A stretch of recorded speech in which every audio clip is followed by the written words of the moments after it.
So we'll open the May 18th meeting of the Hamilton Planning Board. And on our agenda will be a board welcome to new members and reorganization, board and member responsibilities and voting permit process, town email communication, open meeting law, etc. Basically an introduction and discussion for our new members on protocol and operation of the board. And then finish our conceptual review discussion of the 40B from Harbor Lights on Asbury Street, and then discussing our upcoming schedule. So, first of all, I want to welcome everybody who's joining the planning board. Jonathan, congratulations on being elected to the planning board. Thank you. And Pat, welcome to the planning board as an associate. Yeah, thank you. And Emil, right? Right. Emil, welcome to the planning board as an associate. Thank you. So, and Patrick, jump in if you have something else on your agenda. As Bill mentioned, the first order of business is to elect a chair and a vice chair. So with Brian having not run again, we will open the, well, first of all, I've got to say before, we've got to actually do our roll call to make sure we have a quorum and that the members are present and recorded. So if you will, I'm going to go around for the board members and I call your name, just say your name and present. Richard. Richard Boroff here. Marnie. Marnie Crouch, present. Corey. Corey Beaulieu, present. Bill. Bill Wheaton, present. And Rick Mitchell, present. And Jonathan. Jonathan Poor, present. Oh, okay, good. Very much. So now we're official. So we'll go back to the agenda, which is opening up nominations for chair of the planning board. This is what we do typically when the former chair resigns. Okay. I nominate Rick Mitchell as chair to be chair of the planning board. I would second that. Okay, anybody else? Any other nominations? Okay, so we have a nomination. Can we have a second? Or you did second that, Bill. We did Sorry. have a second. Yep, thank you. All right, any further discussion? Okay, roll call vote. We'll start from top to bottom. Richard. Richard Boroff, aye. Jonathan. Jonathan Poor, aye. Marnie. Marnie Crouch, aye. Corey. Corey Beaulieu, aye. All right, and Bill. Bill Wheaton, aye. All right, very good. Well, thank you for that vote of confidence. I have big shoes to fill, and I hope I can do it successfully. And I look forward to working with all of you cooperatively and running a good meeting. I think this is a great board. We've got some really good board members and some new faces as well who bring a lot of strength and background and experience. So I look forward to hearing from everybody. And even the associates, you may be new to the board, but your voice and your opinion is important. So please do not feel that you have to sit back and sit quietly. We need all the diversity of opinion and that we can get. So with that, then we need to come up with a vice chair to replace me. So we'll open the. I would nominate Marnie Crouch. I'll second that. Well, thank you. Wow. For that, Bill. So do you accept that nomination? I'm flattered. Yes, I will accept that nomination. Okay, so we have a nomination for Marnie Crouch as vice chair. Any other nominations? I could Okay, nominate Bill Wheaton. Would you accept that nomination? what is that? It's like, No, I wouldn't accept the nomination. Yeah. Okay. okay, so we have a nomination for Marnie Crouch for vice chair, and it's been seconded. So we'll do a roll call vote. We'll start with Bill this time. Bill? Aye. Bill Wheaton, Okay, aye. Corey? Corey Bowley, aye. Richard? Richard Boroff, aye. Jonathan? Jonathan Poor, aye. And Marnie, or I don't know, this could be a deal breaker. Could we get your vote? I'll vote for myself. Marnie Crouch, aye. All right, very good. Thank you very much, Marnie. Rick, you have Patrick. to vote. Did you vote? Oh, yes, Rick Mitchell, aye, I'm sorry, thank you. You guys got to keep me on my toes. Patrick, is there anything else? Yeah, I thank you, Rick. And congratulations, Mr. Chair and Madam Vice Chair. Let me advise the board now that we have had a member, Dan Ham, recently resign. Based on that resignation, we now have a vacancy on the planning board, and it's customary for an individual who is an associate member to be recommended by the full board to become a full member to serve that term out. So at this point, I think that you may want to engage in a discussion as to who you would want to move up as a new member who happens to be an associate right now. And we have two of those. One is Emil and the other is Pat. So personally speaking, I would, I'm just going by sort of first in, first in and first gets the first dibs at the seat. So Emil, if you're willing and able,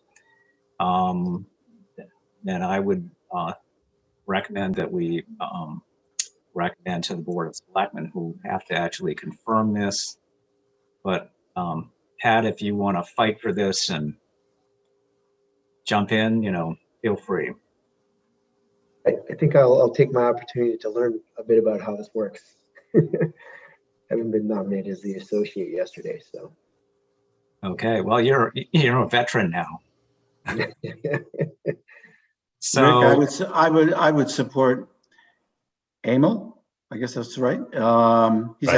He's had experience on a lot of other planning boards. Yeah. I agree with you, Bill. I think Emil is an excellent candidate. I was very impressed with his resume and his very extensive experience in Connecticut. and Emil, are you ready, willing, and able? I am, yes. Thank you. Okay. Any other discussion? I would support Emil as well, even though I'm a new member. I did get a chance to get to know a little bit of his background and qualifications, and I think he would make an excellent full member. Very good. So just to make this formal, we'll go, we'll do a nomination and recommendation because we have to give the Board of Selectmen a recommendation. So would somebody like to make a motion to recommend Emil to join the board as a full-time member until next, I guess it's next election, right, Patrick? Yes. Okay. Can I have a motion? I make the motion to advise the Board of Selectmen to nominate Emil Dahlquist to be a temporary member of the planning board. Second. He will be a full voting member until the Full next voting. election. Right. And we have a second from Richard. Richard Me. Boroff, okay. Any discussion? Okay, roll call vote. Richard Boroff, Richard Boroff, aye. Jonathan Poor, Jonathan Poor, aye. Marnie Crouch, Marnie Crouch, aye. Corey Baloo, Ray Bollieu, aye. and let's see, Bill. Bill Wheaton, aye, and don't forget yourself. Yeah, thank you. Rick Mitchell, aye. Okay, so Patrick, you will send that letter to the Board of Selectmen? I will. All right, very good. Well, thank you very much. I appreciate the confidence. Well, we look forward to having you on board and joining the planning board as a full voting member. So Patrick, we have on the next on the agenda, I think that concludes our reorganization. So what I wanted to do was give folks a little bit of Planning Board 101. I know it'll be repetitious to some, but I think that it would be helpful to members to touch base again on a lot of the background kinds of things that planning board members need to be aware of and need to respond to. So, you know, indulge me a little bit. I'll try to make this quick. It's a bit of a lecture. So if you have questions, feel free to stop me and I'll try to answer. First of all, Massachusetts has what's known as a zoning enabling law. That is Chapter 40A in the Mass General Laws.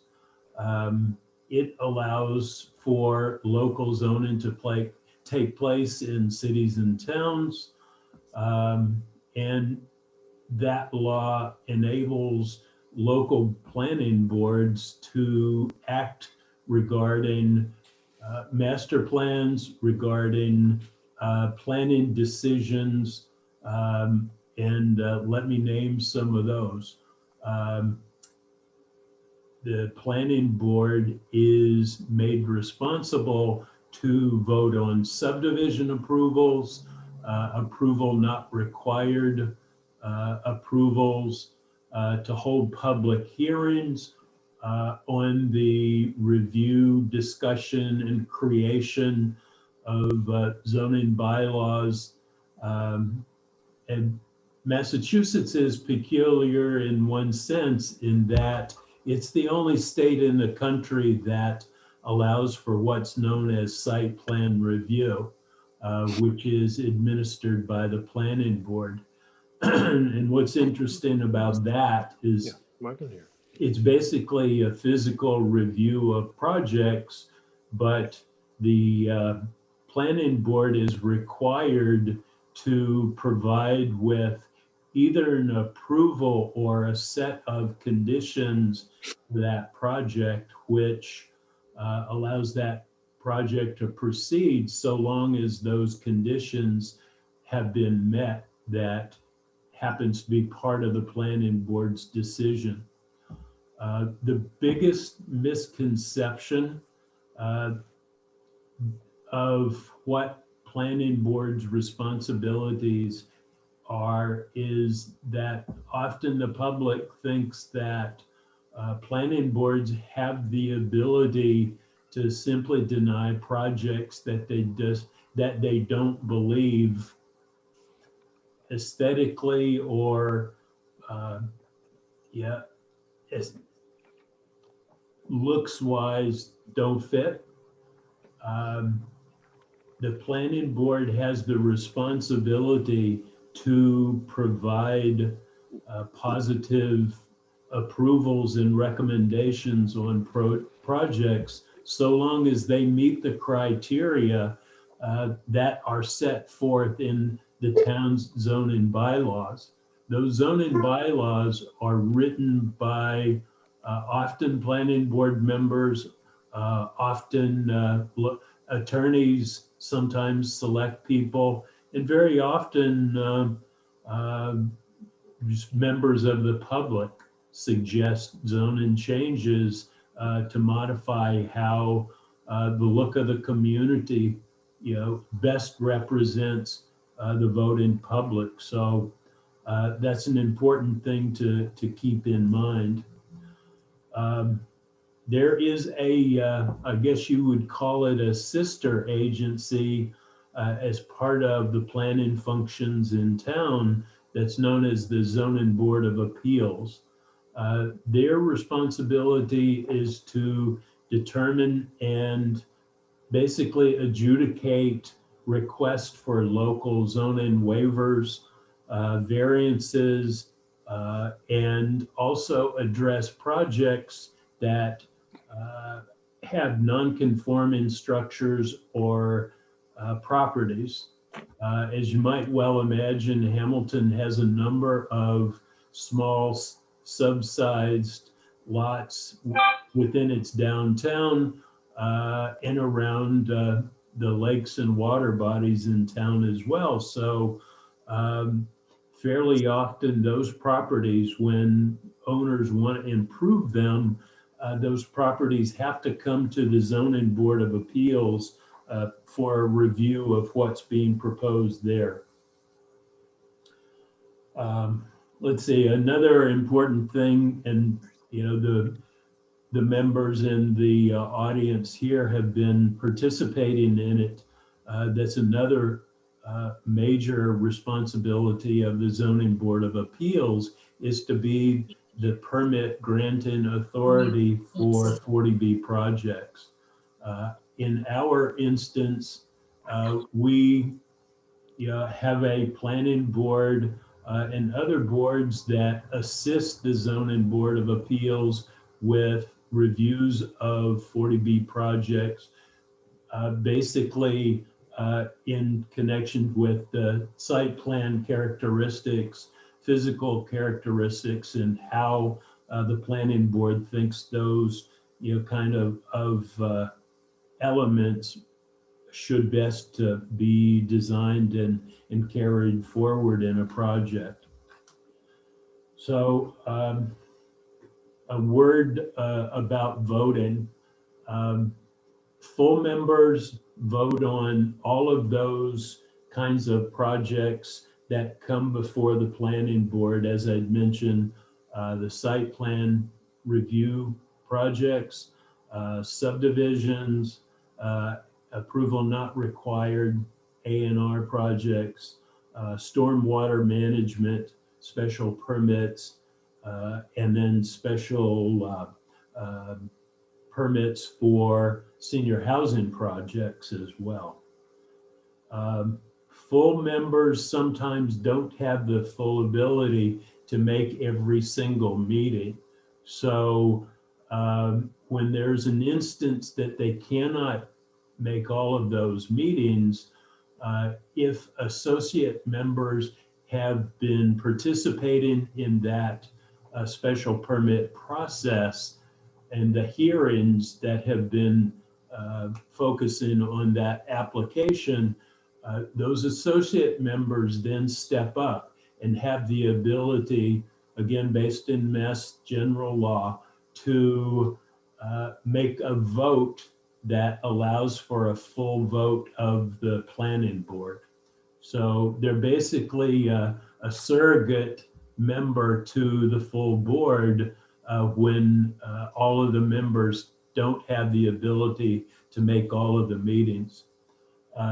We do have an interesting provision that is called the Mullen Rule, which about 10, 15 years ago, the state was lobbied by legislators on behalf of local communities to create a provision that allowed for selectmen and planning boards to both have the ability to vote by either having certified that they watched the recording of the meeting that they may have missed, or they have the ability to read the meeting minutes of that meeting they've missed, certify that they did so, and then they have the ability to vote. They only had the ability to miss 2 though. So that's an important distinction to hold on to. Another big element that is a big part of how planning boards function is what's known as the open meeting law. Massachusetts has, through legislation over many years, imposed these kinds of expectations on local boards, that local boards make their decisions, make their deliberations in public. And that's the real focus of what open meeting law is all about. And we work hard. I know all of our meetings are televised. We create approved meeting minutes of our meetings. We post those on the town website. Another element of open meeting law is that we need to make our deliberations on projects in public. So a quorum of the planning board should not be meeting, and a quorum would be 4 members or more. Let me give you an exception to that. On occasion, the planning board, usually the chair, has the ability to create working groups of board members and technical consultants possibly, and they have the ability to work together on specific projects, create recommendations, and they bring those recommendations back to the full board, and then they discuss what's being recommended as part of a public hearing process. Whether it's in a zoning bylaw hearing or a review of a special permit project, or a complex matter like recreating certain bylaws for, say, subdivision design, those kinds of things. So those are the kinds of things that, we like to have votes always in the public eye, so the public can have a understanding that the decisions are being made on their behalf publicly and in the open. It's important to make note that as board members might communicate, it should not in an email be considered deliberation. Deliberation is an effort to convince another member or multiple members of an opinion as to what's best or what a solution is, etc.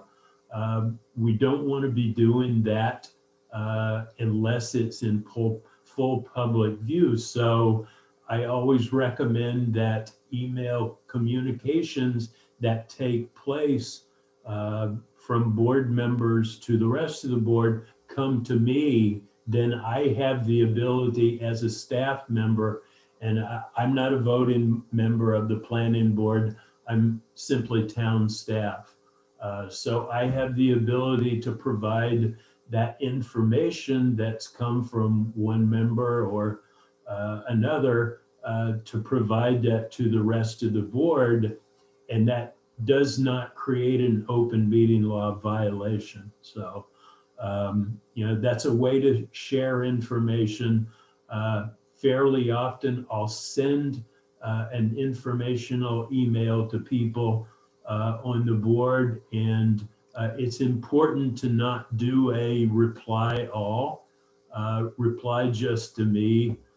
If it's a matter of opinion, there's certain things that you can respond to, like a name of a report or a name of a topic or something is, you know, okay to share, but not when it comes to an opinion that could be, you know, confused as being a matter of deliberation and a part of a decision for a project. So, you know, those are some important things that I know that the state has a real expectation for planning board members to do our work in the public. There's one specific item that allows the planning board to go into executive session where it's only the planning board members as part of the discussion, and it's called executive session. And this would be in an instance where, say, a planning board decision has gone to land court, it's being disputed, that, you know, information gets discussed typically with town council and the planning board in a way that allows the town to maintain its, you know, negotiating strategies or its ability to address the matter that happens to be the conflict that's coming from the person who's appealing that decision. And another matter relative to planning board decisions is that, you know, sometimes those are appealed to the zoning board of appeals. Other times they're sent to the state land court. So it's one of the two.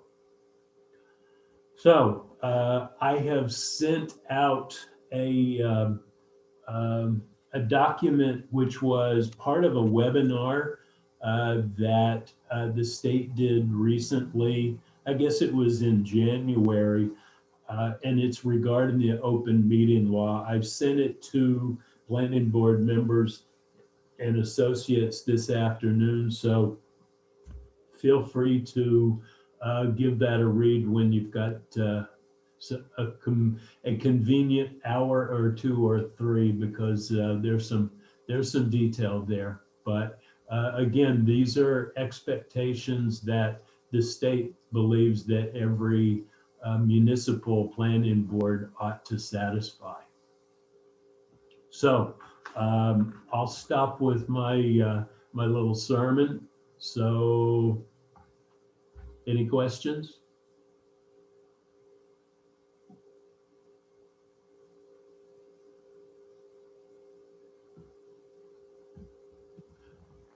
I know Richard has had a lot of involvement with the open meeting law. Is there anything that I've forgotten, Richard?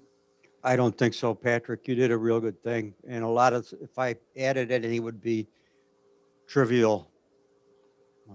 So one thing, Patrick, I think that for new members and associates, they will need to take the online conflict of interest.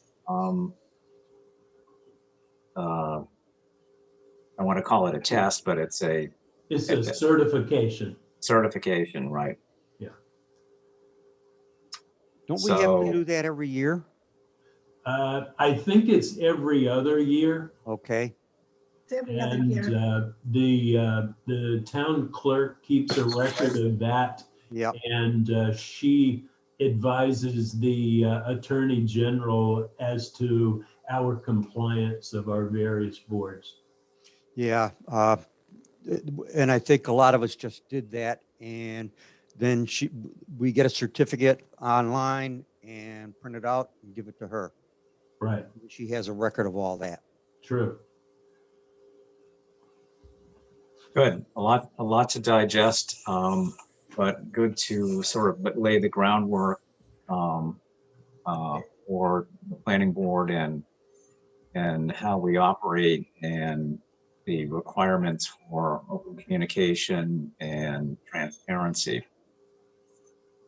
If I may add, You know, and another thing that I did want to make board members aware of is that, our zoning bylaw is pretty detailed. It's certainly not perfect, but it really is the Bible that the planning board has to utilize with which to judge projects.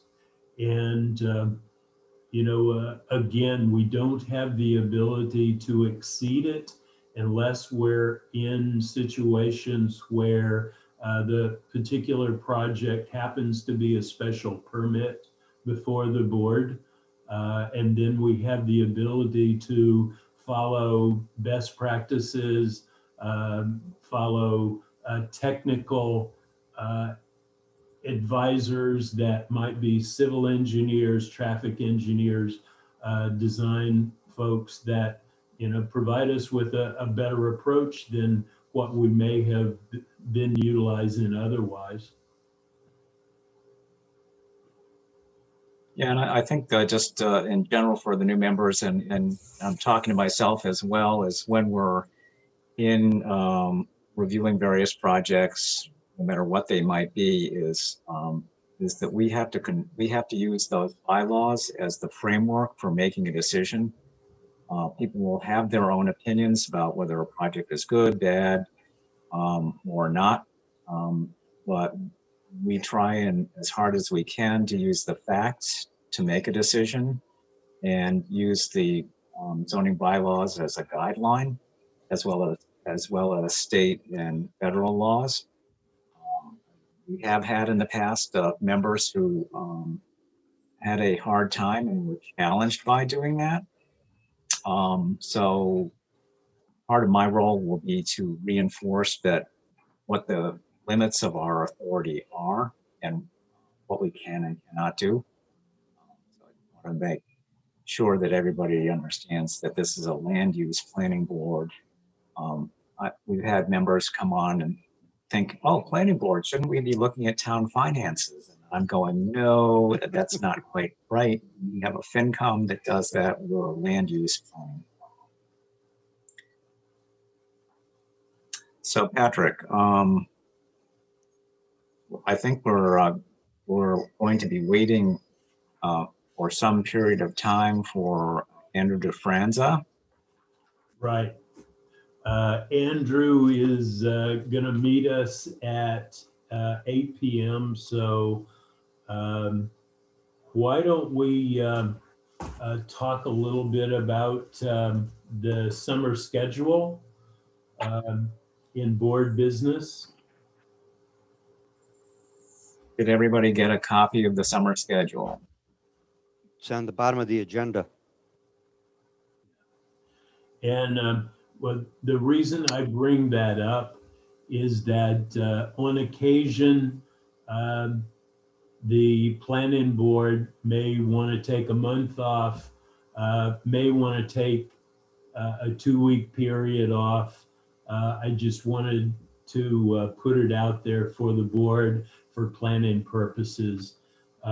Typically speaking, the planning board meets on the first and third Tuesday of every month, but occasionally in the summer we may take a meeting off if we don't have a heavy schedule.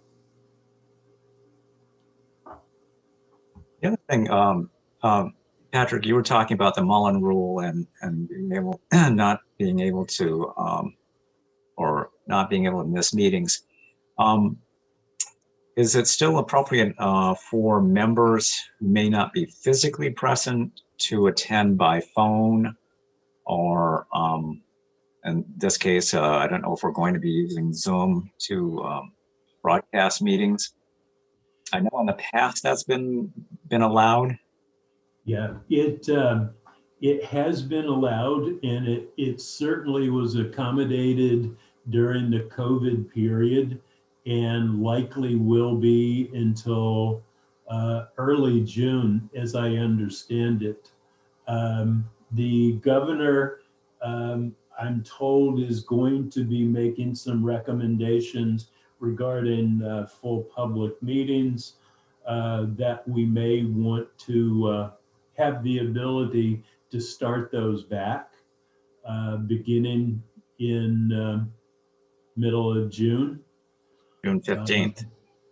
But as I had mentioned in an email today to members, we're still waiting on some details. I will tell you that the Board of Health, however, because they're a smaller board, they typically have little or no public audience come into their meetings. They have chosen to, with the benefit of social distancing in the memorial room, they're planning on having a public meeting of the Board of Health on, I believe it's May 26th. So, you know, I know that we have some larger projects that, you know, people, you know, may exceed our occupancy capacity no matter what, even if we didn't have COVID. So that being the case, I believe the town manager is suggesting to us that we continue Zoom for a while. Yeah, and sort of a side note to that, I was referring to even before Zoom and before the internet, people could attend the meeting by phone. Yes. And is that's still the case? Yes, sir, it is. Okay. I just wanted to bring that up because as we get into July and August, people have vacations and may be out of town. So if they so choose, they can still attend the meeting via phone or other electronic media.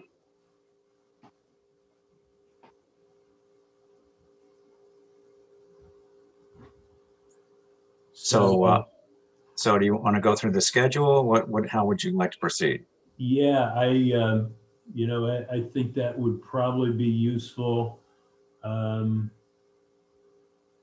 I have nothing at this moment for the June 1st meeting or the June 1st date.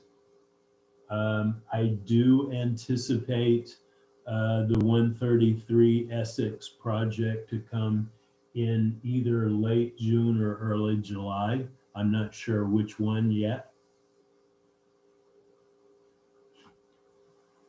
Okay, so potentially June 15th or July 6th for 133 Essex, otherwise known as the Chabaco project. Right. That will be an important project coming before the planning board. So we want to make sure that people are available, especially our associates. Now, Associate Pat, because this is going to be a big project and it's going to probably go on for many months in detailed hearings. And it's garnered a lot of attention already by abutters and people who have a strong interest in the land there. So that's going to be a major undertaking for the planning board. Do we want to think about having those hearings virtually if we're really going to have, you know, 30, 40 people show up, which seems quite likely? Oh, I think that we don't have a choice but to do that. Okay. I was thinking, and I don't know whether it's feasible at all, that whether or not a meeting could be held at the high school, which has a large auditorium. Ooh. I just don't know whether that's feasible at all. But I mean, the memorial room would not accommodate many people if we want to keep any semblance of social distancing. And right, and that's why right. The Zoom is an option, obviously, but I was thinking as another alternative that more people could attend in person and be separate, and also via Zoom. I can tell you in the July 6th room, I would be virtual or in non-attendance, as I'll be in Texas during that week. Yeah, and that's sort of why I wanted to have that discussion about attendance remotely, that is acceptable. Yeah. So definitely, Patrick, we were talking about the last Zoom meeting when we had the preliminary hearing for 133 Essex, and the attendance exceeded the license of 100 people. Right. Has the town addressed that in terms of expanding the number of seats available for Zoom meeting? Yes, we have. And how many? The town has purchased a larger package that allows for a much larger audience. Do you know how many that is? I think it was 800. Oh, I think that should do it. Hope so. Yeah, that would exceed the capacity of the high school in a social distance. I actually think that would be the right way to do it. Because I think it's a much more personal. I mean, people can hear and see, and I'm expecting the applicants and the technical experts that we hire are going to be presenting information, and Zoom does provide a nice platform for visual presentations that people actually can see, as opposed to even the memorial room that's off on one side, and if you're not sitting in the right place, you can't see it. We might consider, Patrick, we might consider having, I don't know what the term is, it's an assistant Yeah. who monitors the screens when you have that many people and checks for raised hands, and then, interjects, so-and-so has a question, or it's sometimes when you have big audiences like that, it's really hard to Right. Good point. allow people, Yeah. As a matter of fact, I'm fairly apprehensive about that because I am not a Zoom expert by any stretch of the imagination. Well,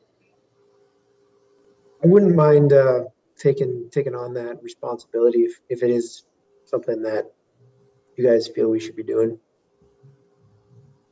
that would be great. That would be outstanding. I think Patrick could use the help. Happy to. Most of us, if we were in that position, would need some help. So thank you, Pat, for volunteering that. Patrick, if you could follow up with Pat on that, and just, Absolutely. and so Pat understands what you need and what his role and responsibility is. I will hold him to it. I'm sure you will. Yeah, very good. So based on the schedule that you sent around, do people have a feeling about taking a hiatus in August? Sometimes we do that when we don't have a busy schedule, because as I indicated, August tends to be a vacation month and a lot of people are out of town. And I only say that because not only for us as planning board members, but parties that might be interested in deliberations of the planning board. So that's just a consideration.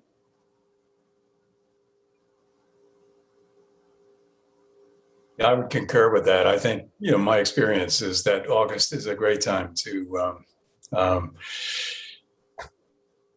be absent, to allow or disallow any kind of conflicts people might have, but being away. I think that seems to be kind of a standard procedure. So any thoughts on that? Because we have August 3rd and August 17th. Are we thinking that we might want to eliminate one of those? I'm thinking the 17th might be the one to get eliminated. But that would be fine with me. Doesn't matter to me because I'm not going to do anything. Arnie? Sadly, I have no vacation plans at the moment.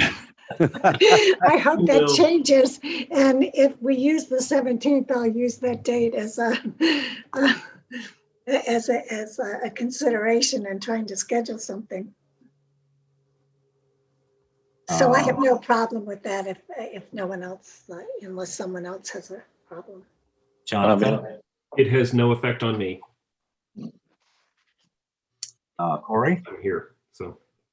With regard to the public, yeah, I mean, it feels like the more absence as we have in the summertime, the better, because things are opening up and people are going to want to get out of the house. So, you know, whatever we want to do schedule wise, dropping them, that's fine. Okay, very good. So it sounds like people feel comfortable with eliminating the 17th for both planning board members and for the general public that would like to be involved in our deliberations. Fine with me. Yes, fine. I'll take that as a consensus. So Patrick, I think we're going to eliminate the 17th. Okay, very good. I've made a note. Can I ask one question about special meetings? Are you anticipating special meetings with regard to this upcoming agenda? What is a special meeting? That's a question I have. Sometimes that is an unscheduled meeting, but it's a meeting called because of maybe because of timing, perhaps, you know, the imperatives of getting a decision early as a courtesy really to a developer, for example. But it does happen. It sounds like you typically don't have special meetings. This is something out of the normal twice a month routine. Yeah, if I can't remember having done that, but we certainly could if there was a time crunch that required our immediate attention. It would require at least 48-hour published notice to the Yeah. public that was going to occur. But we try and keep it as regular as possible, both for the planning board members and for the public, because they know that there's a regular schedule and it's posted on various town electronic media. So Yeah. if we had to, we could do it. It is, and I'm recalling back when we were doing revisions to the bylaw, when we were doing individual bylaw elements, from time to time, we would have public hearings that would be out of our sequence just so we could fit it in. We have found that, you know, town hall can be a pretty busy place with all the boards, committees, groups, commissions, etc. You know, in trying to find an ability to get the memorial room. Sometimes we've had to hold Thursday night meetings. Occasionally we've had meetings snowed out to where we had to postpone them for a day or two or whatever. So we do on occasion have special meeting dates, but you know, to Rick's point, we do try to hit our predictable target Yeah. to better accommodate the public. Right. Would it be easier for August if you scheduled meetings in the normal sequence of things and then canceled them, or would that be even more confusing? I think that probably would be more confusing, you know, that's why we're having this discussion in May, so that people, if they know they're going to be out of town, in Marnie's case, she knows she can plan a summer vacation and not feel like she's missing a planning board meeting. So I think it would be better for both the planning board members and the general public that there's a set schedule that is predictable. Well, whatever. For me, it won't make any difference. So Okay. whatever accommodates everybody else is fine with me. Okay. I think we've covered the schedule. So what else, Patrick? Well, we've got 8 minutes for Harbor Light to make an appearance. We have some meeting minutes from May Ah. 4th. Yes, thank you.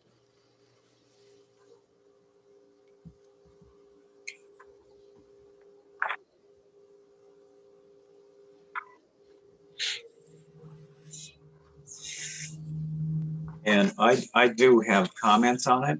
I know Marnie does, but I also have comments. So how would you like to handle that to be most efficient? Do you want comments sent to you directly rather than using the board time to go word by word, or what's most efficient, Patrick? I think if they're typo kinds of changes, just send those. If there's substance matter changes or, context changes, we probably need to talk about that as a full board. Okay. Marnie, you want to go first? Well, I had a substantial number of revisions to the minutes, and they were predominantly stylistic. But there were typos as well. For example, Mr. DeFrance's name was spelled incorrectly. There was an absence of a capital. If I might make a suggestion, I have, and I will offer my services in this regard. I don't have any problems reviewing the minutes because I take notes as we're going along, and I would be happy to essentially, provide my editorial services so that when the minutes are eventually circulated, they may garner less questions. So I don't know if that would be helpful at all. That's an excellent suggestion. That would certainly cut down in the number of comments that people might have to just really substantive ones if there are errors or omissions that need to be addressed. Right. So I think that perhaps if anybody had any substantive or really important stylistic changes, if they were forwarded to Patrick, then I could incorporate them into my revisions to the minutes that we're considering now. But in the future, if I get the minutes from Patrick, I can make whatever changes I think are appropriate. He can agree or disagree, and then they can be forwarded to the full board. And I think at that juncture, they might be less likely to raise any concerns. I think that's an excellent idea, and I appreciate your volunteering to do that. Do other board members have a concern that, or are they comfortable with proceeding on that? I personally am very, very comfortable with that. Yeah, I am as well. Sounds like an excellent idea. Okay. Fine with me. That's great. All right. Very good, Marnie. Thank you very much for volunteering to do that. So I'll send my comments to Patrick, and you'll send Patrick. You'll send them to Marnie, and Marnie, you'll clean up the entire document and then send it out for final review. Perfect. Okay. Very good. Anything else, Patrick? That works for me. Okay. We're sort of in a holding pattern for the next 4 minutes, assuming. Were we going to discuss the code of conduct that you circulated, Patrick? Good. We could do that. Thank you for bringing that up, Marty. Yeah. And at that, Patrick walks away because he can't handle the code of conduct. Well, actually, I'd like to make a general statement about that. It's basically the way we should conduct ourselves, whether it exists or not. And I have no problem with it. I've never had a problem with that kind of thing. Every once in a while, I've done a lot of committees, been on a lot of committees for long periods of time. And I find that the main people that object to a code of conduct are the very people that it was written for. And I think, Rick, you have an idea of what that's all about too. Yeah, and I think this is it just lays down the rules of the road that most people adhere to anyway as good practice and consideration of fellow board members. But I think given that we have a lot of new members, that it's good to sort of set expectations for communication. This board works extremely well together. Sometimes we'll have disagreements, and everybody gets a say, and those disagreements can be somewhat, they can be strong at times, but and that's welcome. But everybody is respectful, and so we want to just maintain that decorum, and we expect members to do that, and we also it works for our interaction with the public. Is sometimes we have to work with public members who get quite upset, so we have to make sure that we're thoughtful and listening to what they have to say, but also we have to follow the dynamics of a discussion to make sure they don't get out of hand. So code of conduct helps all of us. Rick, I agree with you, and I think, you know, this encapsulates, I think, respect and politeness, but it's still very important, and to have these rules for our interactions with the public and one another.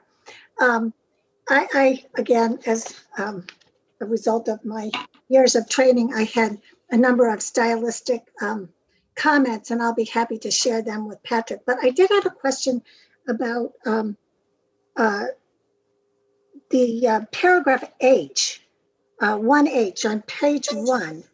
And I wasn't quite sure what that was getting at, because I had a hard time imagining a board member appearing at any other town, regional board or committee or other entity. So I think that needed to be phrased a little differently to make it clear what was intended there. Can I try and clarify that for you? Sure. And maybe you already understand this, but just so, what it's getting at is if you are testifying, let's say you get up at town meeting or you're in front of the FinCom or the Board of Selectmen, you have to be very careful about representing or not representing the planning board. In other words, you may have a strong opinion on something the Board of Selectmen or FinCom or school committee is saying or doing, and it's fine. You can stand up and you can say, I'm a member of the planning board, but I do not represent the planning board. What I'm expressing are my own opinions and not that of the planning board. So you're not dragging the planning board into some controversy. Yeah, I have it. I got it. I'll try and rephrase that to specifically state what you were, what you just articulated. It really is, you're a member of the town of Hamilton and you can express your opinion to various boards and whatnot, but you cannot speak for the planning board. So I can clean that up. I actually think, Unless authorized. I think there are two other parts of that document that raise a similar concern. They're 1B and 1O. And it sounds a little bit like the code of conduct is trying to squash dissent. So I can think of millions of cases where a city, council member interviews the press and said, well, the council voted against this, but I was in favor of it. and there, whereas particularly 1O makes it like anybody who's a member of the planning board can't communicate with the press unless they communicate an official statement. You don't want to do that. You want to allow members of any board to express their opinion as long as it's clear that they're not speaking for the board, they're speaking as an individual board member. I think you got to be very careful with that, Bill. I think you're going to get yourself in hot water if you go along with that. I have no problem at all with number O. I've been on boards where people thought they could talk and talk and talk, whatever they wanted to, and you can't. You have to be careful how you say something about the board or board conduct or board decision. I think it's extremely important. By the way, there are 2 H's in that section 1. Yeah, I think we're treading a fine line here, and I think, Bill, to your point, it's not intended to squash anybody's dissenting opinion. I think it goes back to what I mentioned earlier, is if they're going to be saying so, is that they take responsibility for their own comments, and say, I disagree with the board's decision, and my reasons for doing so were X, Y, and Z, but not to be slamming the board. And we've had members that were trespassing on that territory because they were unhappy with the board decision and they decided to start trashing the board. So it's a guideline. It's not, we're not going to be enforcing. This isn't 1984.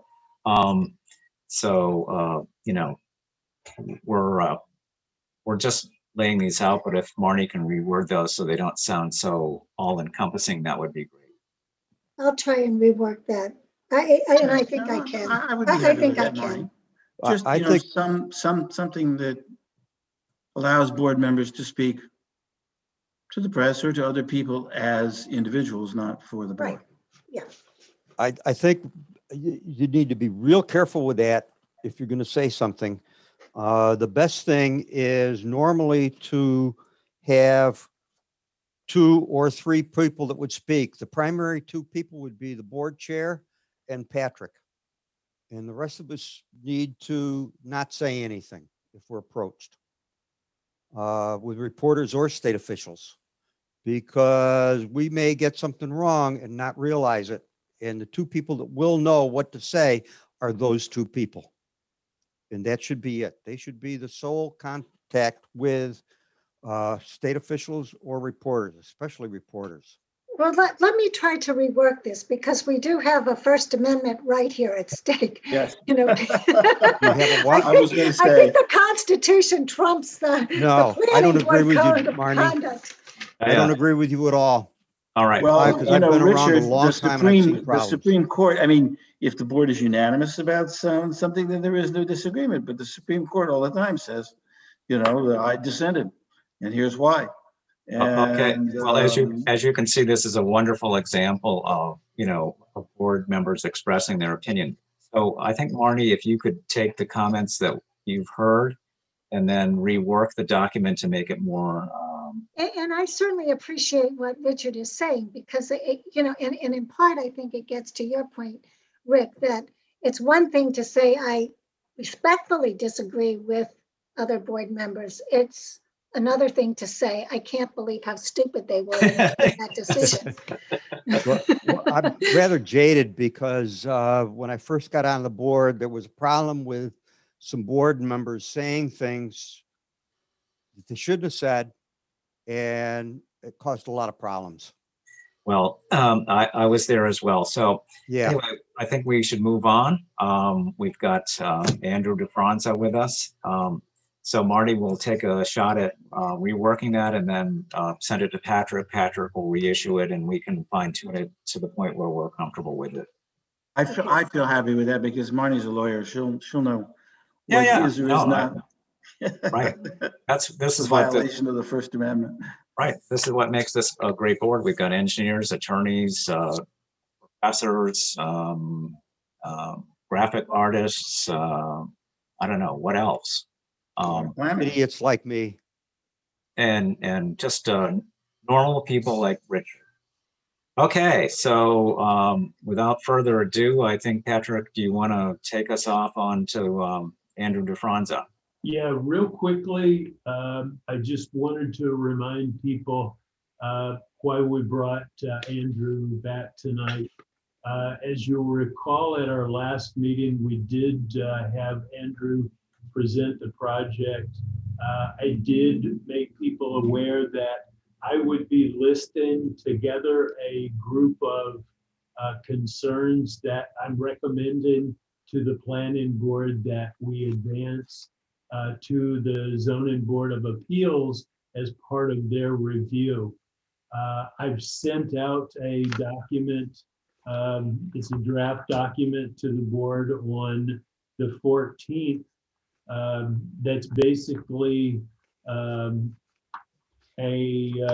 group of kinds of things that many of them we had in the Habitat for Humanities project as project suggestions, but there were a number of more suggestions that have to do with some of the comments that board members made last time at that meeting on the 4th. And if you want, I can go through these really quickly if that would be helpful.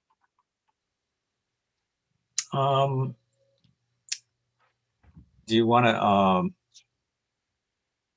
so these would be addressed to Andrew in terms of these are from our last meeting and the comments that various board members and the public made. So you've come up with a list of suggested modifications or additions. Well, again, this is a board recommendation product that goes from the planning board to the zoning board. The zoning board takes these recommendations and considers them as part of their review, their official review of the 40B project that gets submitted by Harbor Light Community Partners. And this is really, we're providing these to Andrew really as a culmination of our review, so he understands where we're coming from and can potentially address those when he's in front of the zoning board of appeals or before he gets there. Right. I would like to take the podium here for a few minutes and talk about these. I read Patrick's summary in quite detail. I didn't think it was quite strong enough. The town of Hamilton really does support 40B housing. I've been very pleasantly surprised by how many people recognize the town's obligation to provide this kind of housing. And so in no way do these comments, or should they be interpreted as not supporting the town's responsibility to provide 40B housing. That said, I think that the project that Andrew gave to us at the last meeting is completely unsatisfactory from the point of view of site plan review. Hamilton is a small, rural, suburban town with tons of open space. Virtually every house in town is a single family structure. They range from estates to small 1950s subdivisions, but they're all single family. There's no building in town that even comes close to the scale and mass and size of the proposed building that he showed us at the prior meeting. There's 4 acres. I'm not against the density. He proposes 45 units on 4 acres. That's about 10 per acre. That's much more than we allow, but that's what's necessary to build affordable housing. So I'm not proposing that he build less dense units. But I would think that there's a number of alternatives that could be considered design-wise that would, make this development fit in with the town, and thereby we could support the development from the point of view of site plan review, which is designed to, introduce aesthetic concerns to make developments compatible with the town character, which this is not. This development looks almost like an airport motel. It's about 50,000 square feet. There's no building in town even close to that size. Even downtown, much less in the middle of a beautiful field between the two scenic roads. So I, for one, would, propose that we look at a range of plans, all at the same density, which is 10 per acre, give or take a unit or two, that the Harbor Light people show us a plan which has, for example, 10 buildings, each about 3,000 or 4,000 square feet, looking like any other single family house in town, just much more dense, and each of those buildings would be a quadruplex with 4 apartment units. That would basically accomplish the same density, but wind up looking like just a denser subdivision, like a little community, and it would be much more befitting of the character of the town. Short of that, maybe 4 buildings of 10,000 square feet each with 10 units in them. The proposed building he has is 3 full stories, even though the top floor is it has bulk dormers. It's almost a flat face.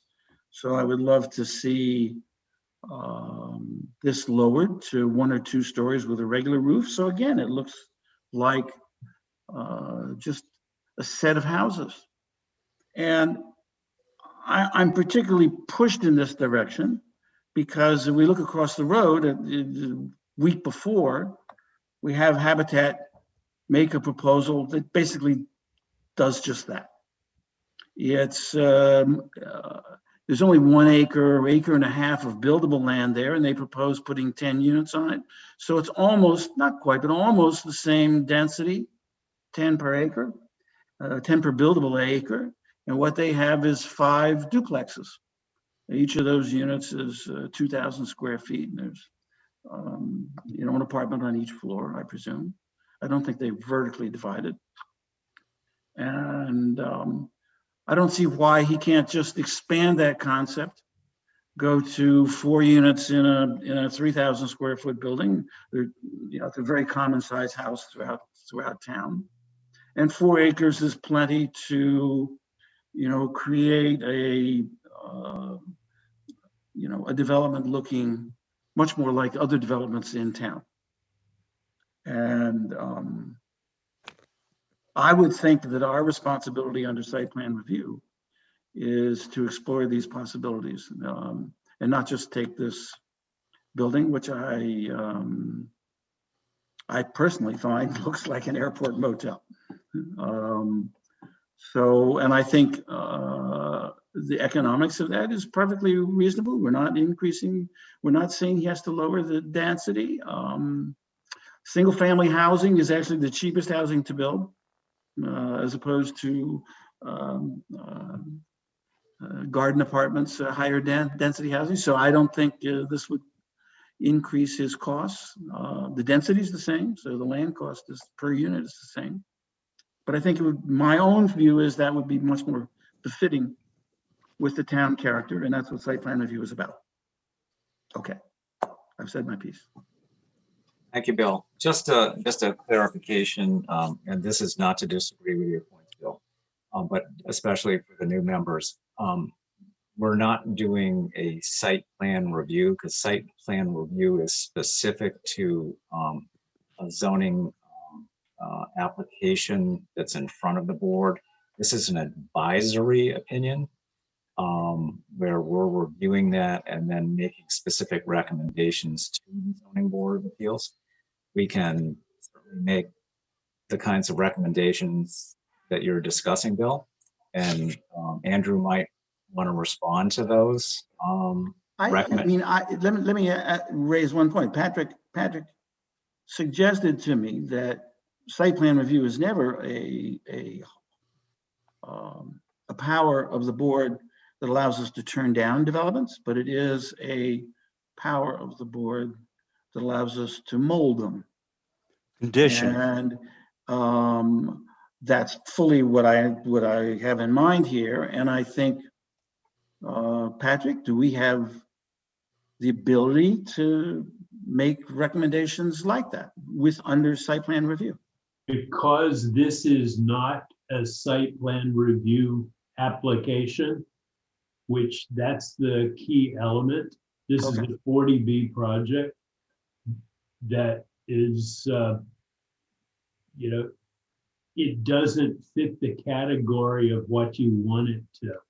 As Rick had mentioned, we're part of a group of municipal agencies that are basically reacting to the project and providing those informations to the Zoning Board of Appeals to better assist them as part of their formal review when that takes place.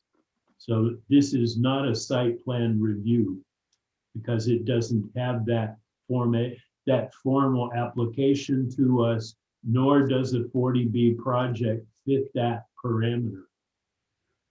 So Patrick, are we I basically, thought there was a view that while 40B projects are immune to local zoning laws, they're not immune to site plan review? No? Okay. Site plan review, let's not confuse what our responsibilities are. Mhm. The planning board has been asked by the ZBA and by a lot of policy that's in place that's been voted by the town over time to have the planning board advise the zoning board of appeals, just like the health department, board of health recommends review of septic systems, those kinds of things. So, each board that has a germane portion of a outlook on a project, they input to assist the zoning board that can't have some of those individual kinds of focus areas. So Bill, think about when the planning board did the site plan review for 5963 Willow. That was a by right use, and the planning board had a specific role in making comments to craft that project Right. in terms of design and landscaping and other lighting and aspects of that, where we actually had the authority. Because if the planning board had said we actually can't turn one down, you can make economically viable recommendations and requirements, but you can't turn it down by right. We're not in that situation, but it doesn't mean that your comments shouldn't be taken seriously by the applicant. And I'd love to hear the applicant's response to your very direct and specific recommendations. And then I think we can move on to what Patrick has in terms of the letter we want to send. Does that will meet your requirements, Bill? Sure, and we can consider how we want to write the letter to the Zoning Board of Appeals, ZBA. Okay. Before Andrew responds to this, I wasn't an official member at the last meeting, but I did attend it and listen to all aspects of it. So I'm just wondering if I'm in a position to make any comments on this, just brief comments on this project before we have Andrew speak. Absolutely. You are a full-fledged planning board member, and you've got as much right to speak as anybody. Okay, so I'll try to keep it brief. So I definitely support the comments that Bill made, and I also understand that they're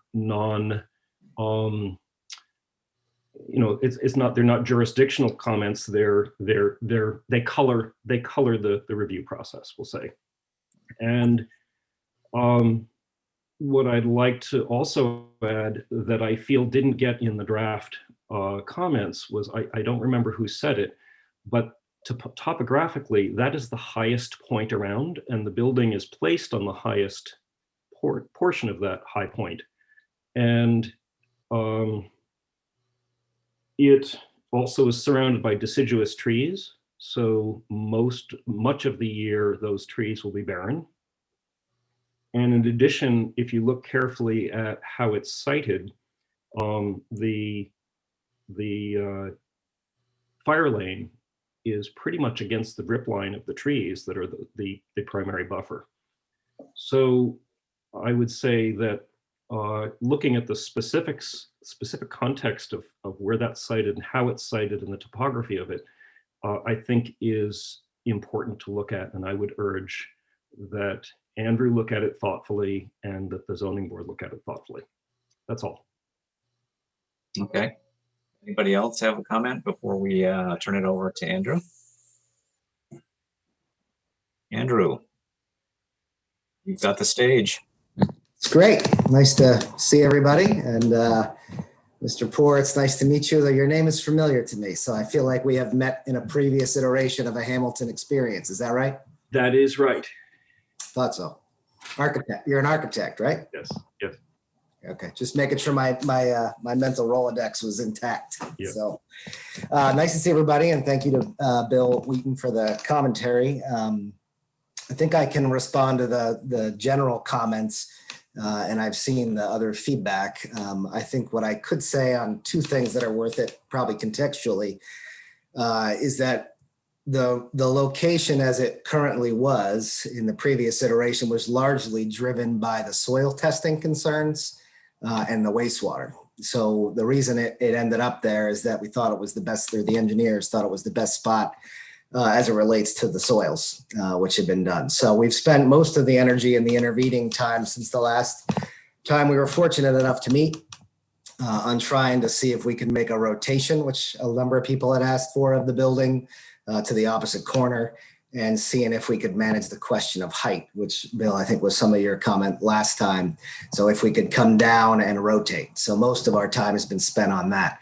There's some challenges with that. I guess I would add to your point, Mr. Poor, that the topography, I would add to it the soil qualities as it relates to wastewater is a huge driver for us as we have to navigate that in the current setting, both in terms of drainage and in terms of wastewater. So it's sort of a 4 or 5 dimensional problem, as it were.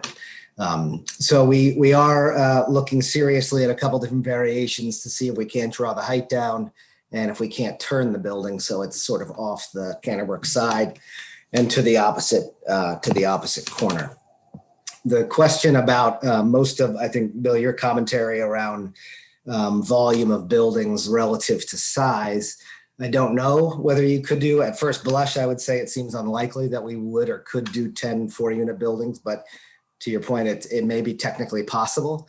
Our concerns are the same as the others and are really driven by 2 desires. One is to maximize the open space on the site, which was part of the interest, I think, of the broader environmental community and certainly the seller and the adjacent agricultural uses. So we were trying to keep the building tight and preserve as much of the site as possible as open space.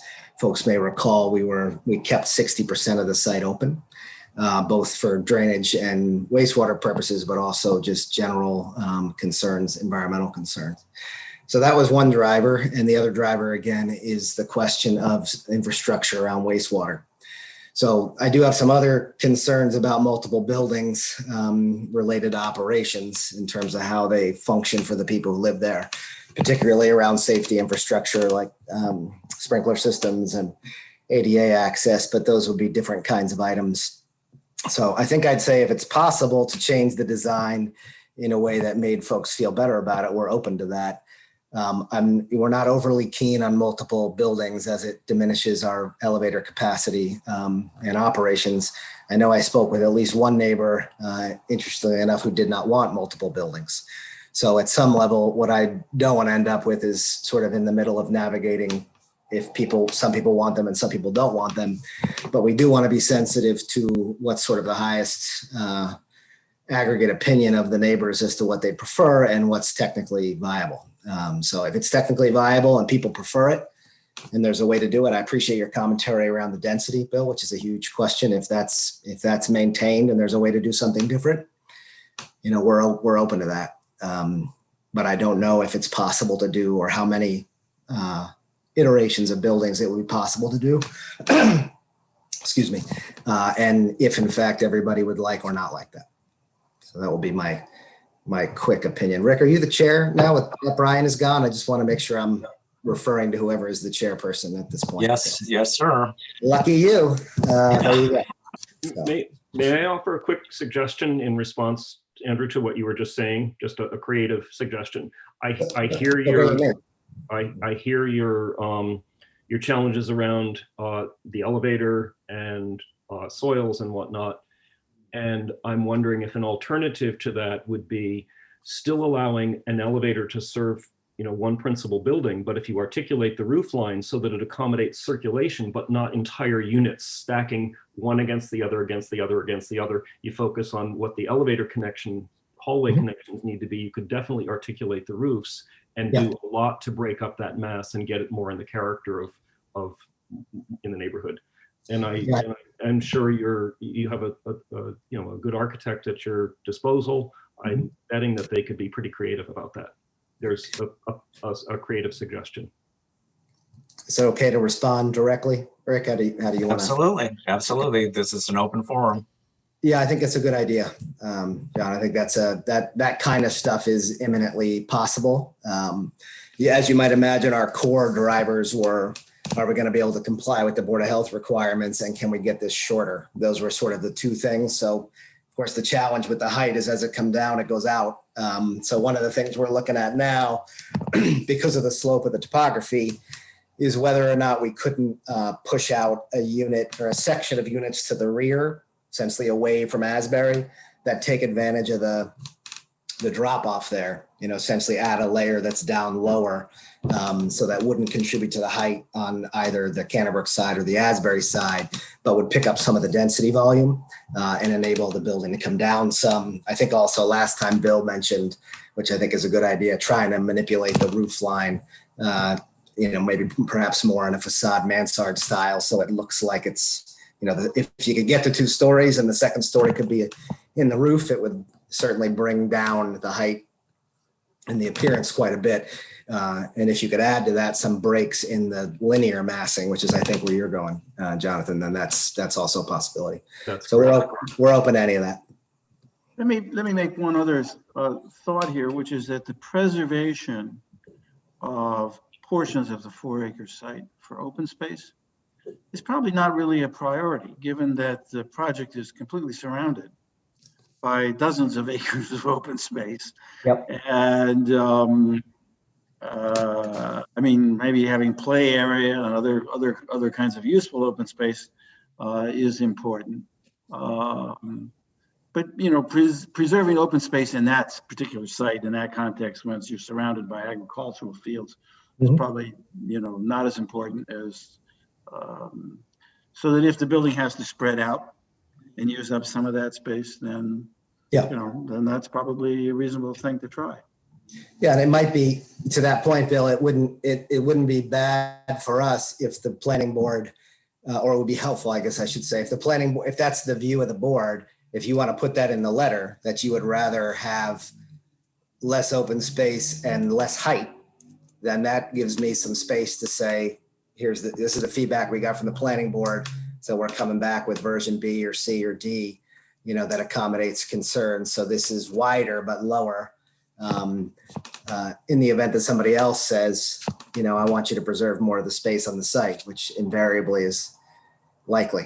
I'm not sure it's a binary discussion. I think it's an interplay between your topography, your placement, your massing, and how much you spread out on the site. It's a system. Yeah. So yeah, and to that point, John, it's sort of it's iterative in its nature. This is not to your binary language, right? It's not a dichotomy solution. This is more like a Rubik's Cube, less like a switch.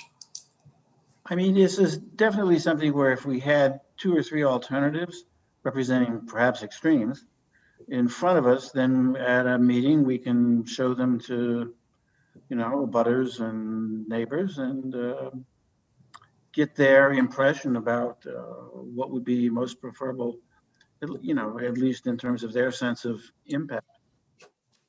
So, so the question really here is, Andrew, is the value you place on the planning board's opinion that it writes to the ZBA? I mean, on one extreme, you could say, and I'm not recommending this, but as an illustration, you could say, thanks so much for your comments. I'm going to the ZBA. Yep.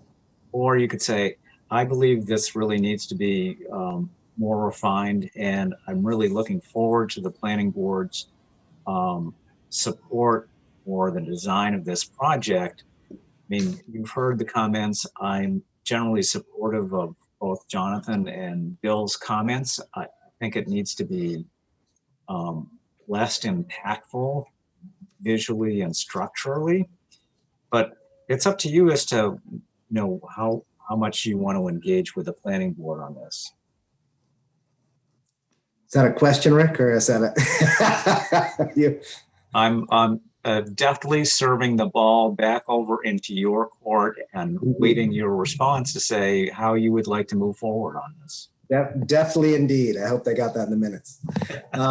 That's a good question, and I think maybe for folks watching at home or others, part, I think the context there is that the ZBA is the authority to make the decision. So at some level, we're talking and trying to make progress. My fear, as you might imagine, Rick, is that we're very acquainted with having a number of different groups with different opinions. Sometimes they're consistent and sometimes they're not. So we're certainly interested and would be eager to have the planning board's endorsement of a plan. That will be valuable to us and important, both philosophically as a regional nonprofit. Our approach is to do things collaboratively, and so we're always eager to get that support. And so that's interesting and important. At the same time, we would not want to go down a long trail here that then the zoning board decided to change or do something different, partially because it's a lot of resources to go through that process. So I wouldn't want to generate a half a dozen plans here that then generate a half a dozen more. That gets to be a very expensive endeavor. And so we're not that deep. So that's sort of a mixed answer to your def serve, which is I could probably get you a few more options, but you're certainly right. It would not be endless. And we're aware of sort of who's going to sign the paper at the end of this. Right. And you got some very good points there. And I like that, Andrew, what you said. We could sit here all day and give you things that we think we want, and you then feel you have to take them to the ZBA, and they could refuse all of them. It's a waste of time. But we can take, Richard, to your point, we could take, and to Bill's, there's probably no harm in hearing in writing and in person or as in person as we get at the moment. Here's the list of things we're concerned with. Here's a few alternatives. Is this roughly what you'd like? And then to your point, if the zoning board then says, no, we don't like that, that I have to live with that too. Or if 3 neighbors like it and 3 don't, or the Concom, well, there's no Concom in this case on the site, but if the Board of Health or whoever, anybody else who's involved with opinions, I'm trying to respond. So in some ways, you all are the first bite at the apple. You get the first bite at the apple, which is you give the first list, not because there's any formality to it. That's just how we did it. So I'm very open and welcome the list of feedback, and at least the opportunity to come back and say, is this, are these few ideas what you have in mind, before we get to the ZBA? Partially that's because we can't go to the ZBA yet anyway. We have to wait for paperwork to get signed off on before that happens. So it's not slowing us down in that sense. It's just, it's the fear that you go one way and then you have to go another way. Yeah. So, yeah, I get it. So basically what you're saying is you're treading a thin line. Always. In response to what this board says versus what you're going to get when you get to the ZBA. Yeah, and there are other boards or groups, I would say, Richard, right? We'll talk, as it said in your notes, we'll talk to the fire department and the police department and the Board of Health and, the housing. They all have their input. They all have input. And really, when we do this well, we're able to aggregate everything and come out with a synthesis that is roughly what people asked for. Yeah. And most of the time we can do that. Not always, but most of the time. So this is the first part of that process. And to, Rick, to your deaf serving, we don't mind going another couple of rounds in that endeavor, but we will then be talking informally to all these other groups also. Yeah, But at some no, point- I some very point much, this- Yeah, I very much appreciate that. If you have a balancing act here financially, politically, and otherwise. I think this would be in your best interest, because I think in general, most boards and neighbors are going to have the same comments about the massing and size and impact of the current design. Yep. So I would find it hard to believe that you would get a lot of opposition from any specific person or individuals saying, no, we really like and I'm using Bill's term, the airport motel design in its current form. You shouldn't affirm him, Rick. He's going to keep using it. So I don't think we're asking you to like twist into a pretzel here. I think we're trying to gently guide you into a design that looks like it fits more comfortably in the area where it's being proposed. So if you're okay with that, then I think the board would be, and I want other members to weigh in on this, Marnie, Corey, Emil, others, how they view this, but that would be my recommendation. Yeah, I think, Rick, in some ways, because of COVID, normally we would be offering to talk to neighbors in person and on the site, and we would do that now.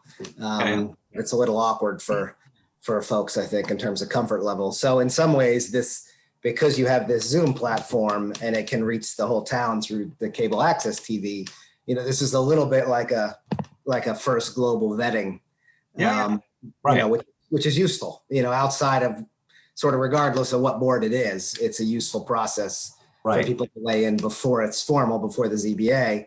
And we would normally try to do that ourselves just casually. So it's not a bad replacement for that. We've spent up to a year before just with a group of neighbors to doing exactly what you said, tweaking and moving and shifting and figuring out. So if we can do that a little bit here, that's good value, I think, for everybody. Okay. Yeah, I'd like to add something here that these alternatives need not be as detailed, perhaps, as you have done already. These are really schematic, conceptual sketches that can really. It doesn't take a lot of information really to be able to assess whether it's the right direction or not the right direction. So the idea isn't to have you spend tons of money on this to get it to a level that can be denied. But I think the other major part of this, in my opinion, is our position as an advisory committee or a board at this stage, as opposed to the regulating authority, is that we cannot anticipate what other people are going to ask you to do at all. The best we can do is put together all the information after discussing it and giving you some direction that we all believe is the right one for you to pursue to get an approval. And I think that's really what we're trying to do, I think, in this stage. So trying to anticipate what others are going to do is something we just can't do. But we do probably have a pretty good idea of what fits, what doesn't fit. And we'd be happy, I'm sure, to give you whatever guidance to do that. And again, it can be done in a schematic way, not necessarily full drawings of all the details, because that's not fair and it's really not necessary in this case. So I think we could come to a pretty quick decision on which alternatives would be preferable. Mm-hmm. Yeah, you'll have to ask your colleague. The architects sometimes they just can't help themselves. When they get onto a conceptual design, Jonathan, right? They just keep on going until it has a little artistic flair. So I agree with you, but sometimes it ends up being more. That's for I think all my Emil is on architects. something there. So I would support that. It could really be diagrammatic to to study the massing. So I think Emil is really on to something there that would help you get there in a streamlined fashion. Yeah, I agree with that too. As do I.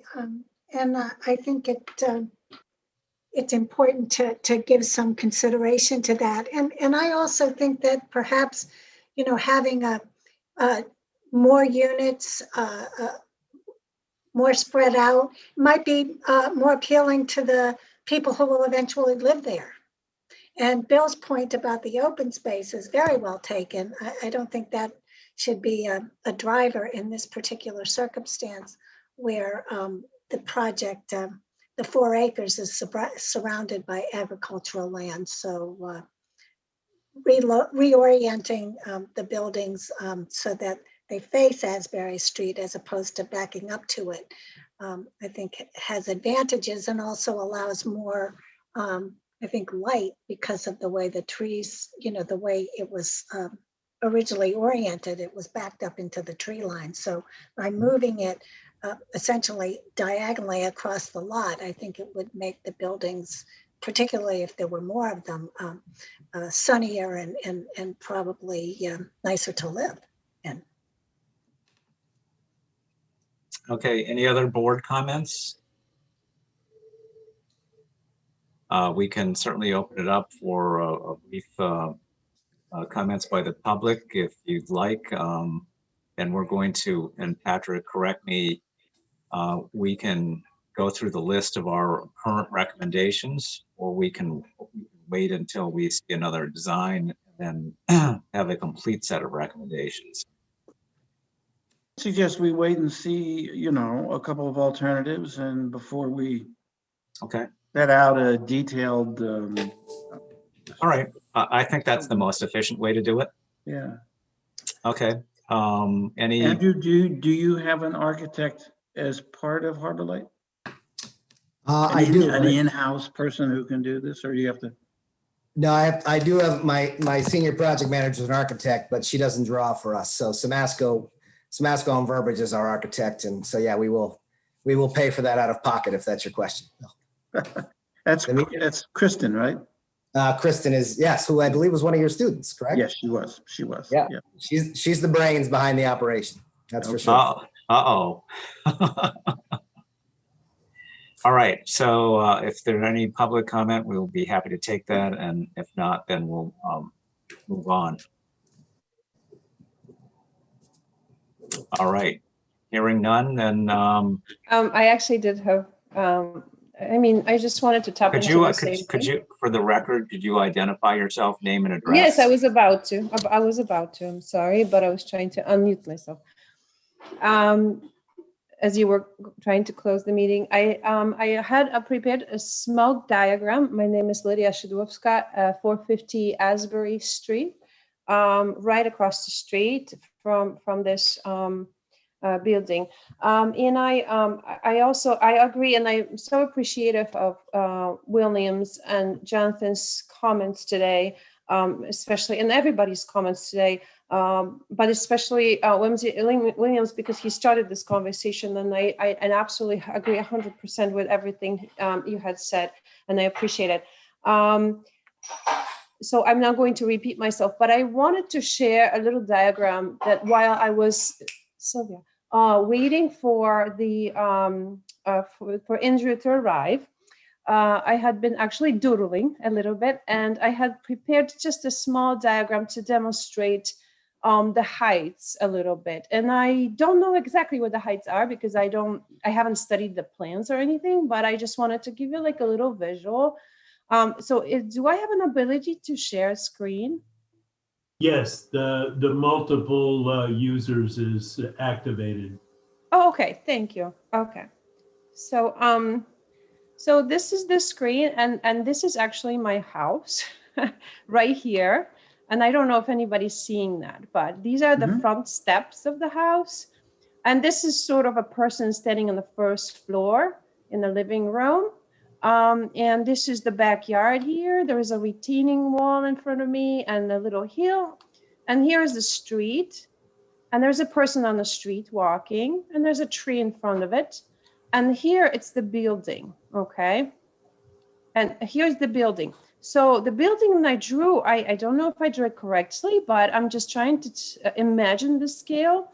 So right now it is 10 foot, and 10 foot is 20 feet high, plus about 6'5", and then a roof peak, which makes it about 35 feet high. And just if you look at the scale here for this house, which is our house, and other houses on the street, a neighbor's house. And I just wanted to show you this so you kind of memorize this. And I would appreciate a study like this being done on this project too. It took me literally 15 minutes just to show how this is going to be perceived from a person walking on the street, a pedestrian, as well as a car, or people that are living on the street. And the study, sun study as well. So I think also I made a couple of other photos from, so I'm not sure if you're seeing this. Are you seeing trees right now? No. We're seeing the diagram. Okay, so I'm in the wrong screen then. Let me switch if I can. Maybe I'll just stop sharing and then share again. Okay.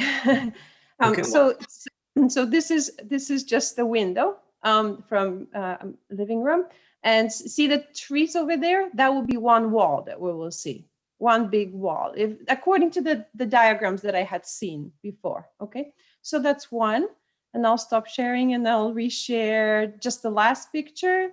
And it's the picture from me standing in front of the steps, so you kind of get in a perspective.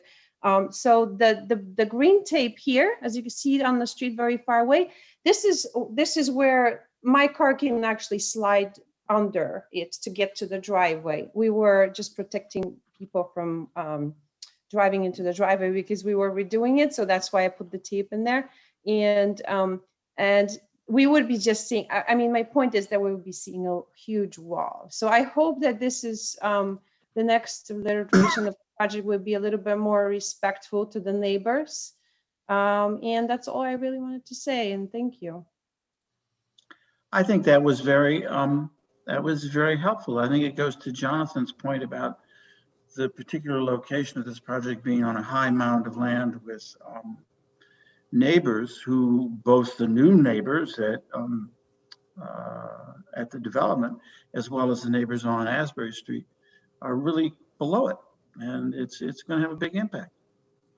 I would like to mention, just so people are aware, in the list that I did prepare and circulate with the board, that one of the points on the third page was the recommendation that relative building heights of proposed buildings and its scale to nearby structures should be graphically illustrated.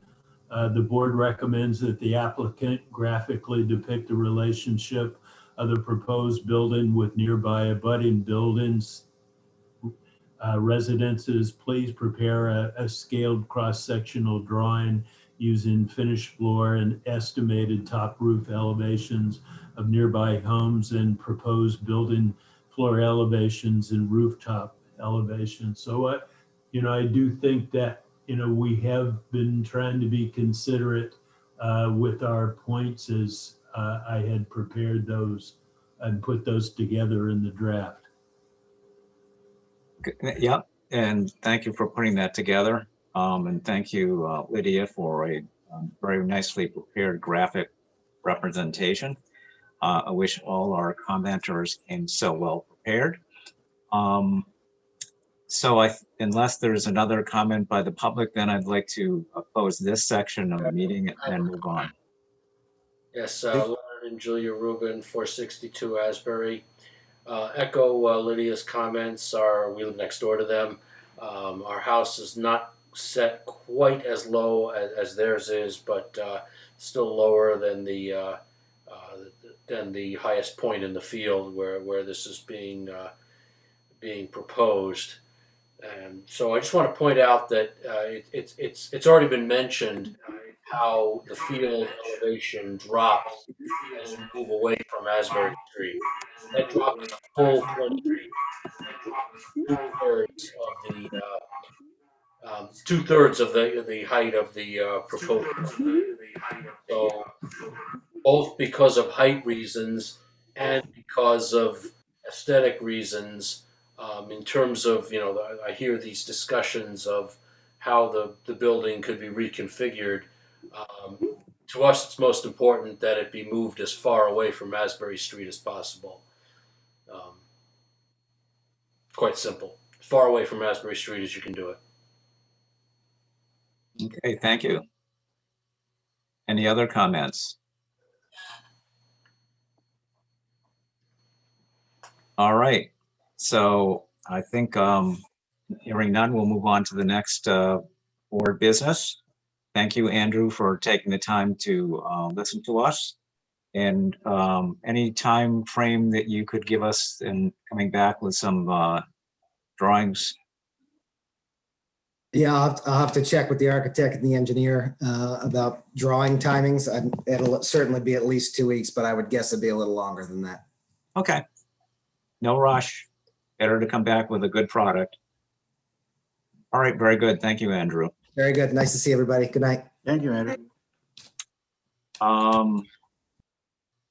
I think we've covered the agenda, Patrick, unless there's anything else you have that you want to present to us. One quick item is a mention that the master plan and steering committee is to meet via Zoom on Thursday evening. Okay, thank you. There was yep. one thing I wanted to ask about on the code of conduct document, but if we want to do it another night, we can do it. It's pretty brief. If you have substantive comments, that's fine. Or if you want to send them to Patrick, because Marnie is going to be taking the code of conduct and editing it. It was more discussion for all. Okay, go ahead. It had to do with site visits.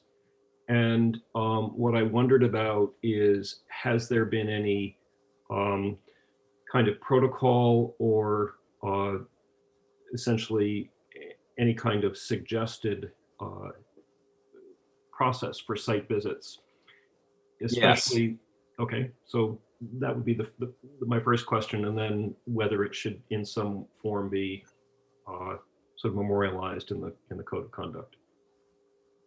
I'm not sure that's the right place for it, but I'll defer to legal scholars on that or other opinions. It happens rarely, and the procedure is it's an advertised meeting of the board, and the board will do a walk, they'll do a site walk, and they can talk about the project, but they cannot make a decision or come up with any policy. They can be asking questions and share information.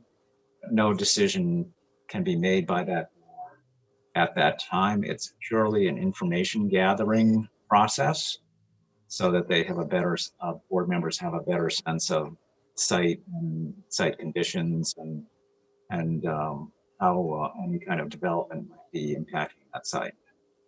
I guess my question is a little different. Hold on, one person at a time. I'm sorry. My question was a little different from that, in the sense that I wasn't so much talking about as an all board site visit, but backing up to the concept that every project is unique, every project is site specific, every project is embedded in context. And as a board member, I feel responsible to familiarize myself with every site for every application or any review that comes before us. And my sense also is I like to do the site visit before I ever see or hear the presentation. If I know the address, I want to become familiar with it. When I was chairman of the Historic District Commission in Gloucester for many, many years. And our policy was that we encouraged individual site visits, no discussion, individual site visits to get familiar with the the proposal, so that when the applicant came before us, we weren't saying, oh, give us time to go get familiar with the site. We were all familiar with the site, and we could speed the process along into more meaningful conversation because we all had context.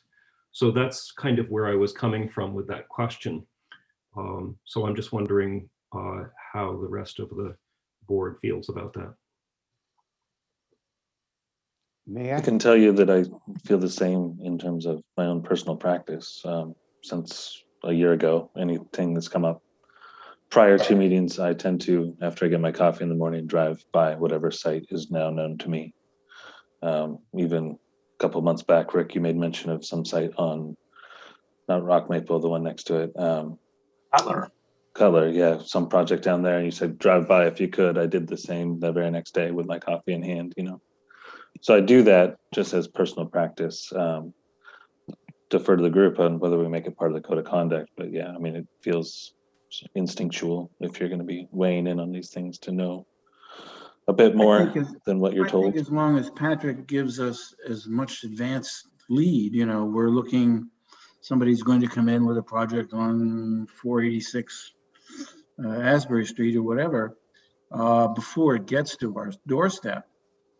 As long as we get that advanced warning, then we all should go, drive by, have a cup of coffee, whatever.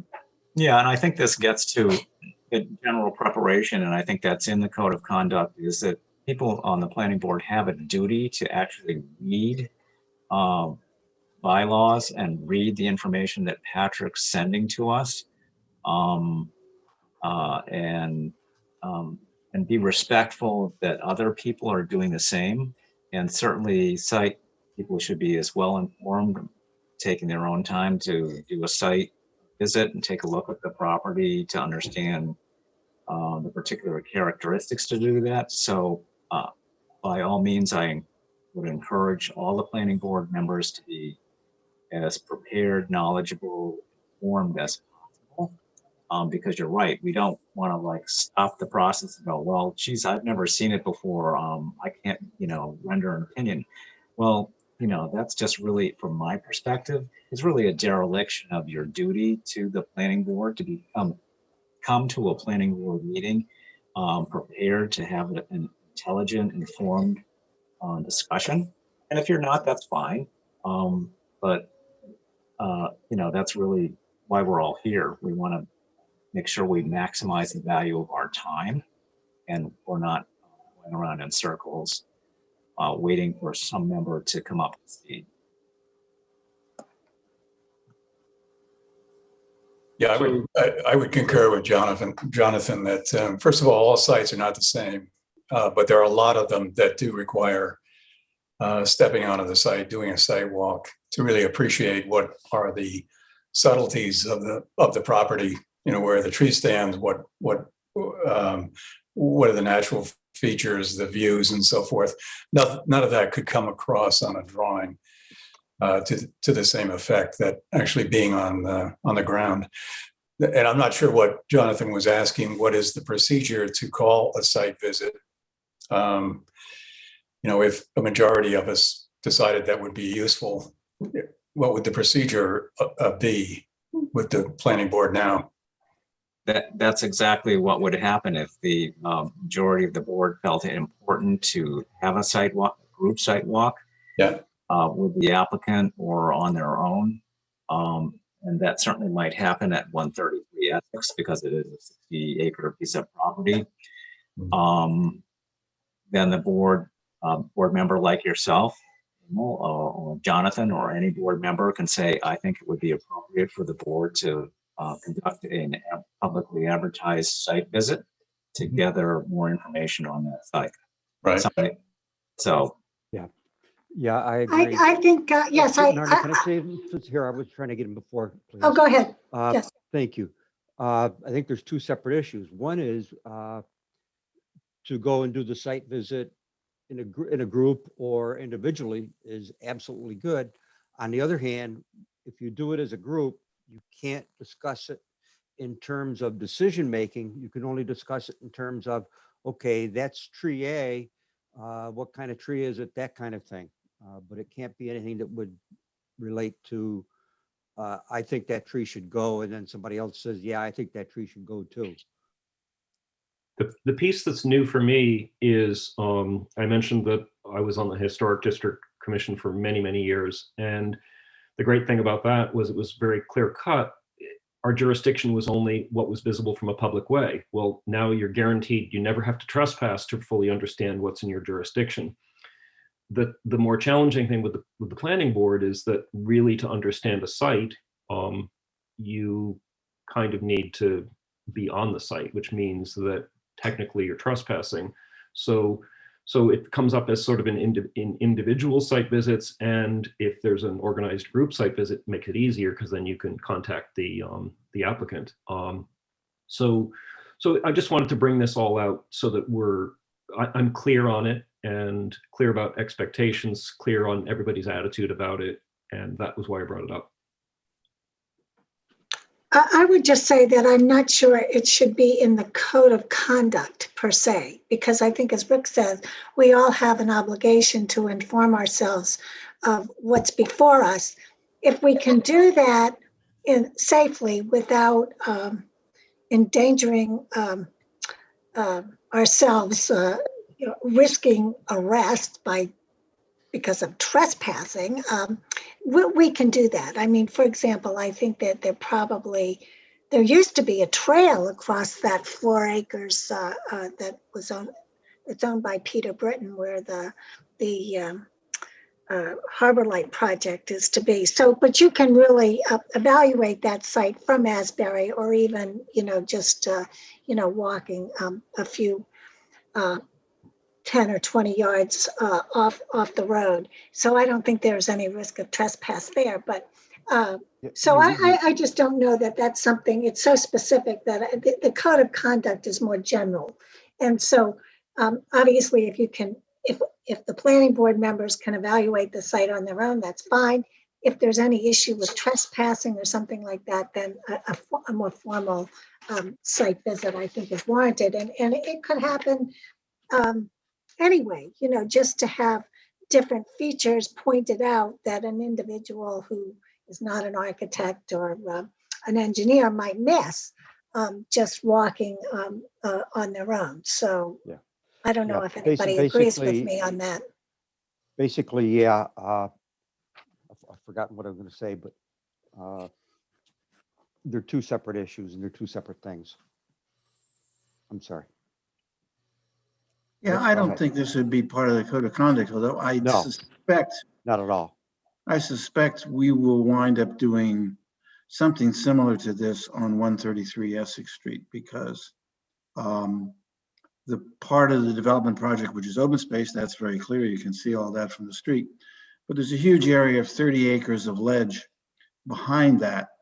And it's kind of hard to get to. I mean, you have to park your car and go up through private property because the trails that are there are just informal trails.